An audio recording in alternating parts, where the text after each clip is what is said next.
Friends, welcome to my channel Biology Nirmal NEET. আমি Nirmal Ghosh, an assistant post graduate teacher of biological science. আমরা already class 11 unit 1-এর প্রথম chapter the living world complete করেছি, অর্থাৎ taxonomy, systematics, binomial নমিনক্লেচার ইত্যাদি আমরা পড়ে ফেলেছি। আজকে আমরা শুরু করব বায়োলজিক্যাল ক্লাসিফিকেশান, অর্থাৎ the diversity of living world অংশে যে বায়োলজিক্যাল ক্লাসিফিকেশান আছে, তো বায়োলজিক্যাল ক্লাসিফিকেশান আমরা শুরু করব। দেখো, ক্লাসিফিকেশান কিন্তু অত্যন্ত গুরুত্বপূর্ণ। এই যে পৃথিবীতে ডিফারেন্ট টাইপের অর্গানিজমস আছে, তাদেরকে গ্রুপ করা এবং সাবগ্রুপ করার যে প্রসেস, তো তাকেই আমরা বলবো বায়োলজিক্যাল ক্লাসিফিকেশান। তো বায়োলজিক্যাল ক্লাসিফিকেশানে আমরা মেনলি যেটা দেখব, প্রধানত ডিফারেন্ট সায়েন্টিস্ট কীভাবে ক্লাসিফিকেশান করার চেষ্টা করেছেন, সিমিলারিটি এবং ডিসিমিলারিটি দেখে জীবদেরকে গ্রুপ করার যে প্রসেস, তো তাকেই আমরা বলবো ক্লাসিফিকেশান। যেমন ধরা যাক, আমরা জানি যে কোন অ্যানিম্যালসের মেরুদণ্ড আছে, আবার কোনগুলোর মেরুদণ্ড নেই। আমরা ছোটো থেকেই এগুলো জানি, ছোটোবেলায় আমরা পড়েছি। যেমন তোমরা জানো যে কেঁচো, আরশোলা, তার সঙ্গে সঙ্গে এদের প্রধানত মেরুদণ্ড নেই, তো সেই জন্য এরা অমেরুদণ্ডী। আবার দেখো, সাপ, ব্যাঙ, টিকটিকি, এদের মেরুদণ্ড আছে, সুতরাং এরা মেরুদণ্ডী প্রাণী। তো এটাই কিন্তু এই প্রসেসকেই আমরা প্রধানত বলবো ক্লাসিফিকেশান। তো আমি যে কথাটা বললাম, এটা সায়েন্টিফিক একটা বেসিস, কিন্তু মানুষের একদম প্রথমে তো এত সায়েন্স সম্পর্কে তার নলেজ ছিল না। তাহলে মানুষ প্রধানত এটা জানতো যে কোন জীব বা কোন প্রজাতিগুলো প্রধানত তার উপকারে লাগবে আর কোনগুলো অপকারী জীব, সেগুলো মানুষ জানতো। তাহলে ইউজ এবং হার্মফুল, কোনগুলো ইউজফুল এবং কোনগুলো হার্মফুল, তার উপর বেশ করে মানুষ আগে ক্লাসিফিকেশান করেছিল। এবং সেই ধরনের যে ক্লাসিফিকেশান, তো তাকে বলে প্র্যাকটিক্যাল ক্লাসিফিকেশান। যেমন মানুষ জানতো ইউজফুল যে সমস্ত অর্গানিজম, যেমন মৌমাছি থেকে মধু পাওয়া যায়, তাহলে সেটা ইউজফুল অর্গানিজম। আবার মানুষ এটা জানতো যে মশা হার্মফুল অর্গানিজম, কিন্তু এই ধরনের ক্লাসিফিকেশানের কোনো সায়েন্টিফিক বেস ছিল না। তাহলে প্রথম সায়েন্টিফিক বেস যিনি দিয়েছিলেন ক্লাসিফিকেশানে, তো তিনি হলেন অ্যারিস্টটল।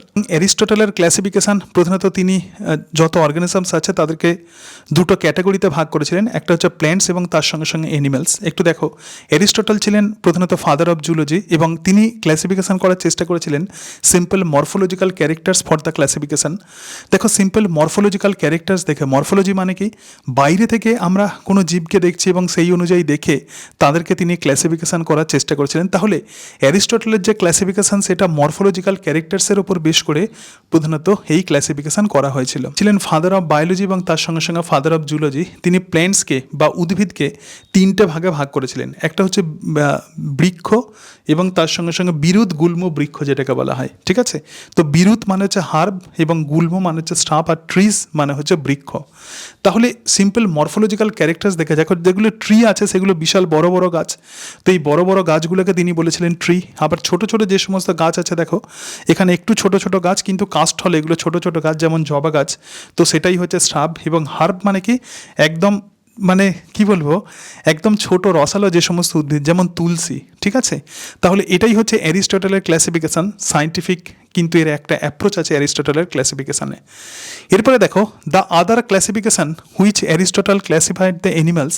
তাহলে প্ল্যান্টকে তো তিনি তিনভাবে এইভাবে ক্লাসিফিকেশান করেছিলেন, আর অ্যানিমালসকে অ্যারিস্টটল কীভাবে ক্লাসিফিকেশান করেছিলেন, দেখো অ্যানিমালসকে প্রধানত তিনি দুটো ভাগে ভাগ করেছিলেন। ঠিক আছে, কীভাবে ভাগ করেছিলেন, animals with the red blood, যে সমস্ত অ্যানিমালসের রেড ব্লাড আছে, তো সেই সমস্ত অ্যানিমালসকে তিনি বলেছিলেন এনাইমা, ENAIMA। তাহলে যে সমস্ত অর্গানিজমস আছে যাদের ব্লাড প্রধানত লাল রঙের, তো তাদেরকে তিনি বলেছিলেন এনাইমা। আর যে সমস্ত অ্যানিম্যালসের কোনো রকম রেড ব্লাড নেই, তাহলে তাদেরকে তিনি বলেছিলেন অ্যানাইমা। ঠিক আছে, তাহলে যেমন animals with the red blood, কোন সমস্ত অ্যানিম্যালসের রক্তের রং লাল, দেখো ম্যামালস, স্তন্যপায়ী, লিজার্ড, বার্ডস এবং ফিশেস, তো তিনি তাদেরকে এনাইমা গ্রুপের মধ্যে রেখেছিলেন। আর অ্যানাইমা মানে কি, এ কথার মানে হচ্ছে নেই। দেখো ইনসেক্ট এবং জেলিফিশ, যেমন ককরোচ, তো ককরোচের রক্তের তো রং আর তো লাল হয় না, সেটা সাদাই হয়, তাহলে সেটাকে তিনি অ্যানাইমা গ্রুপের মধ্যে রেখেছিলেন। তাহলে অ্যারিস্টটল এইভাবে ক্লাসিফিকেশান করেছিলেন, যে সমস্ত অ্যানিম্যালসের রক্তের রং লাল, তো তাদেরকে বলেছিলেন এনাইমা, আর যাদের রক্তের রং প্রধানত লাল নয়, মানে রেড ব্লাড নেই, তো তাদেরকে বলেছিলেন অ্যানাইমা। রাইট, অত্যন্ত গুরুত্বপূর্ণ সায়েন্টিস্ট। সুতরাং প্রথম সায়েন্টিফিক ক্লাসিফিকেশান কিন্তু দিয়েছিলেন বিজ্ঞানী অ্যারিস্টটল। 384 থেকে 322 খ্রিস্টাব্দে প্রধানত তিনি আবির্ভূত হয়েছিলেন, এবং তিনি ছিলেন ফাদার অফ জুলজি এবং তার সঙ্গে সঙ্গে ফাদার অফ বায়োলজি। এবং ক্যারোলাস লিনিয়াস, যাকে বলা হয় ফাদার অফ ট্যাক্সোনমি, তো তিনি যে সিস্টেম অফ ক্লাসিফিকেশান দিয়েছিলেন, তো তাকেই বলা হয় two kingdom system of classification. এ প্রসঙ্গে বলি যে এখন এই two kingdom system of classification use করা হয় না। জেনারেলি যে ক্লাসিফিকেশান সিস্টেম এখন ইউজ করা হয় সেটা 5 কিংডম সিস্টেম অফ ক্লাসিফিকেশান। আমরা পরের দিন দেখব 5 কিংডম সিস্টেম অফ ক্লাসিফিকেশান। আজকে আমরা মেনলি পড়ব এই two kingdom system of classification which was given by Carolus Linnaeus. তো ক্যারোলাস লিনিয়াসের যে two kingdom system of classification, দেখো এখানে ছবি আছে ক্যারোলাস লিনিয়াসের। তো ক্যারোলাস লিনিয়াসের যে two kingdom system of classification দেখো, that includes both plants and animals. এই টু কিংডম সিস্টেম অফ ক্লাসিফিকেশানে তিনি বলেছিলেন যে পৃথিবীতে যত অর্গানিজম আছে তাদেরকে তিনি দুটো কিংডমে ভাগ করেছিলেন। একটা কিংডম হচ্ছে প্ল্যান্টস মানে উদ্ভিদ রাজ্য, এবং আরও একটা কিংডম হচ্ছে প্রাণী রাজ্য। ঠিক আছে, এবং দেখো classification of the organisms into the plants and animals was easily done. তাহলে প্ল্যান্টস এবং অ্যানিমালস মানে কোন অর্গানিজমগুলো উদ্ভিদ হবে এবং কোনগুলো প্রাণী হবে সেগুলো কিন্তু সহজেই আমরা ক্লাসিফিকেশান করতে পারি। এর সাথে সাথে এখানে দেখো এই যে two kingdom system of classification প্রধানত তাহলে আমরা কি দেখছি, টু কিংডম সিস্টেম অফ ক্লাসিফিকেশানে টোটাল যে অর্গানিজমস আছে তাদেরকে দুটো কিংডমে ভাগ করছেন, একটা প্ল্যান্টি এবং তার সঙ্গে সঙ্গে আর একটা অ্যানিমেলিয়া। তো প্ল্যান্টি মানে হচ্ছে প্ল্যান্টস আর অ্যানিমেলিয়া মানে হলো অ্যানিম্যাল।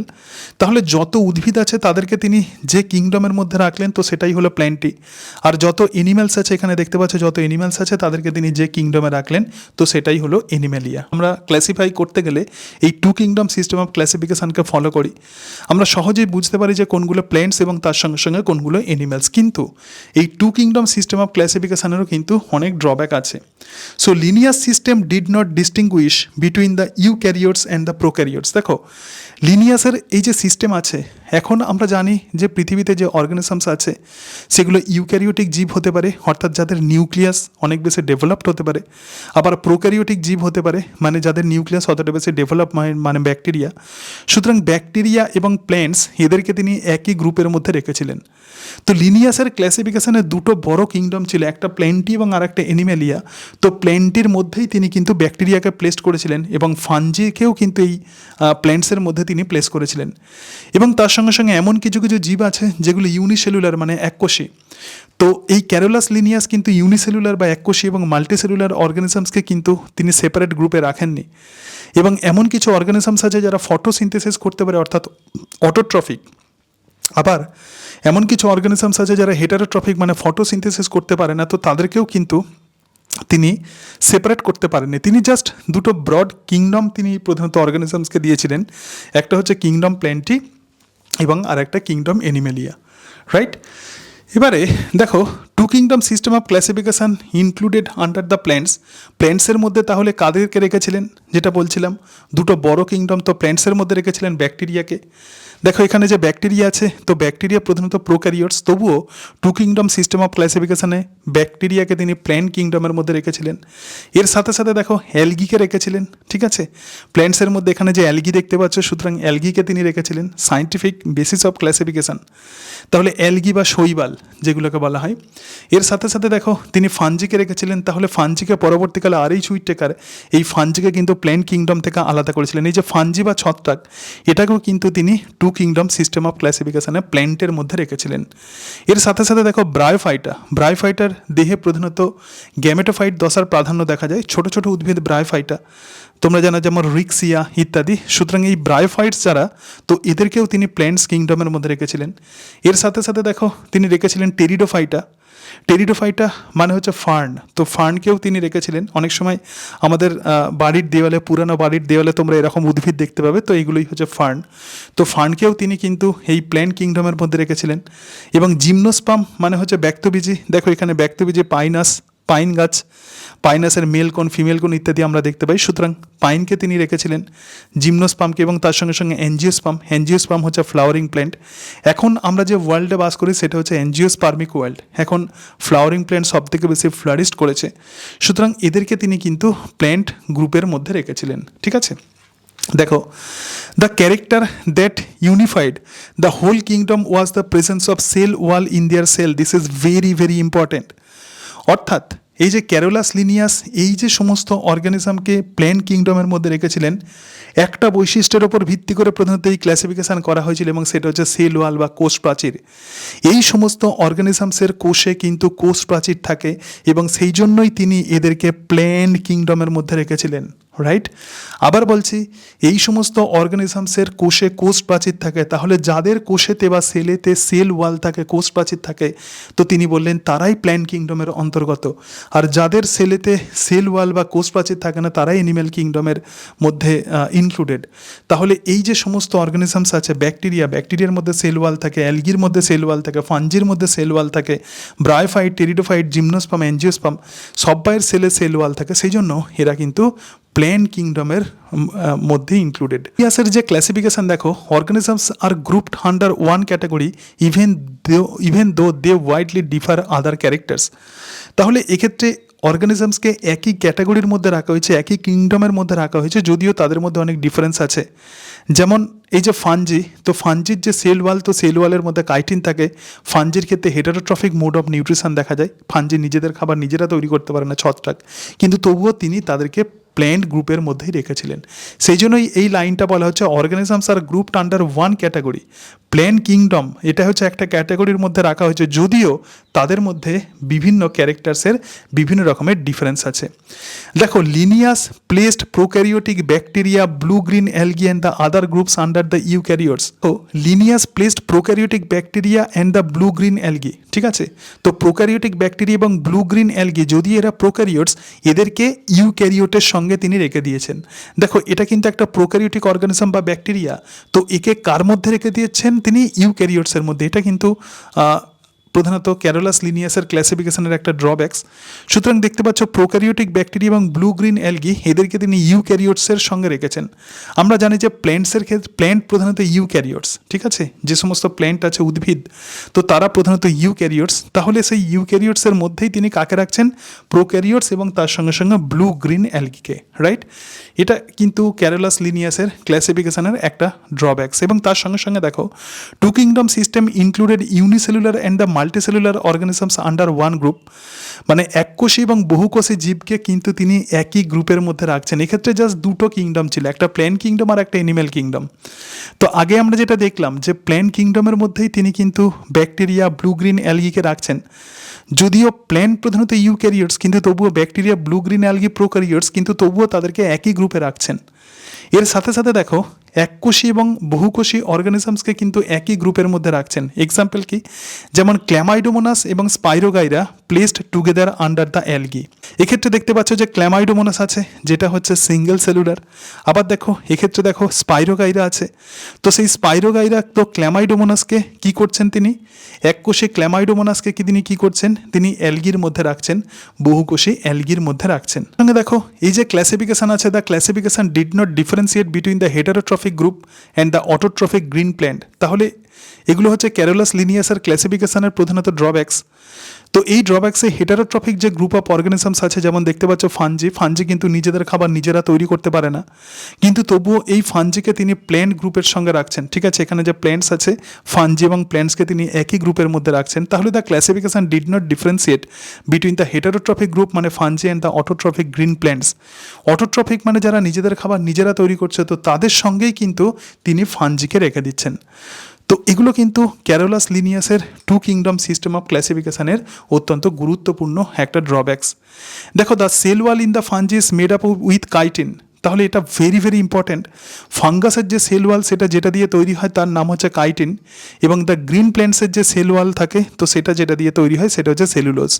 এখানে দেখো, এই যে কাইটিনের স্ট্রাকচার কিন্তু ডিফারেন্ট, আবার দেখো সেলুলোজের স্ট্রাকচার কিন্তু ডিফারেন্ট।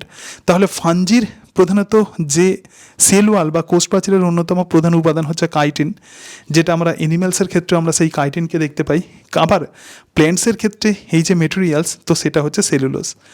তাহলে সেল ওয়াল দেখো, তবুও কিন্তু প্ল্যান্টস এবং তার সঙ্গে সঙ্গে এই ফাঞ্জিকে ক্যারোলাস লিনিয়াস কিন্তু একই গ্রুপে রেখেছেন। এবং considering the above reason, the two kingdom classification found inadequate for classification of organism. এবং এই সমস্ত কারণের জন্যই কিন্তু two kingdom system of classification কিন্তু কাজ করলো না, এবং এর ফলে যে ক্লাসিফিকেশান চলে এলো তো সেটাই হচ্ছে 5 কিংডম সিস্টেম অফ ক্লাসিফিকেশান। যে ক্লাসিফিকেশান, তো সেক্ষেত্রে তিনি বিভিন্ন অর্গানিজমসকে প্রধানত দুটো কিংডমে রাখলেন, একটা প্ল্যান্টস এবং অ্যানিমেলস, কিন্তু সেই ক্লাসিফিকেশানে কিছু ড্রব্যাকস ছিল।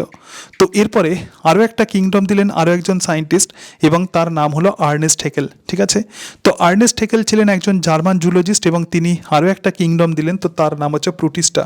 তাহলে হেকেল এক্ষেত্রে কি আর্নেস্ট হেকেল যে ক্লাসিফিকেশান দিলেন তো সেটা হচ্ছে 3 kingdom, right? 3 kingdom system of classification দিলেন, এবং সেক্ষেত্রে প্ল্যান্টসকে যেমন রাখা আছে, অ্যানিমেলসকে যেমন রাখা আছে, এর সাথে সাথে তিনি আরও একটা কিংডম অ্যাড করলেন, এবং সেই কিংডম হচ্ছে প্রোটিস্টা। তো প্রোটিস্টা আর কিছুই নয়, প্রোটিস্টা হলো ইউনিসেলুলার ইউক্যারিওটস। তো প্রোটিস্টা আর কিছুই নয়, প্রোটিস্টা হচ্ছে ইউনিসেলুলার এককোষী যত ইউক্যারিওটস আছে তো তাকেই বলা হয় প্রোটিস্টা, রাইট? এককোষী যে সমস্ত ইউক্যারিওটস আছে তো তারাই হচ্ছে প্রোটিস্টা। এবং এইভাবে ক্লাসিফিকেশান স্কিম কিন্তু বিভিন্ন সময়ে পরিবর্তিত হয়েছে। এরপরে দেখো আরও একটা কিংডম পরবর্তীকালে দিলেন আরও একজন সায়েন্টিস্ট, এবং তার নাম হচ্ছে কোপল্যান্ড।